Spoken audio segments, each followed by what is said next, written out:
So గీ adulteration జరిగిందా లేదా I don't know. Okay, so as a common man గా నేను అబ్జర్వ్ చేసింది అయితే చెప్పగలను.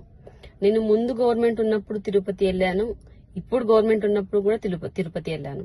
సో ముందు గవర్నమెంట్ ఉన్నప్పుడు తిరుపతికి వెళ్ళినప్పుడు నేను ఏం అబ్జర్వ్ చేశానంటే, పర్సనల్ గా మనం లడ్డు తీసుకున్నప్పుడు కౌంటర్ నుంచి రూమ్ కి వెళ్లేపాటికి అవి బ్రేక్ అయిపోయాయి అనమాట, పొడి పొడి అయిపోయేది.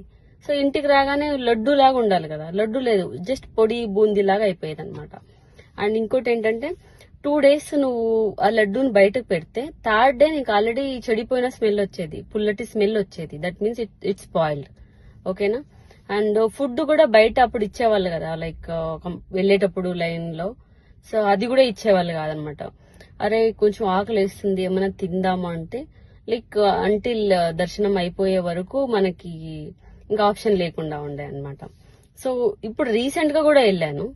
రీసెంట్ గా ఏంటంటే లడ్డూలో క్వాలిటీ ఉంది అండ్ సైజ్ కూడా బాగుంది, ఫుడ్ కూడా బాగుంది. సో నేను ఆ పార్టీని సపోర్ట్ చేస్తానా ఈ పార్టీని సపోర్ట్ చేస్తానని కాదు, but as a common man common citizen గా నేను ఇదైతే అబ్జర్వ్ చేశాను.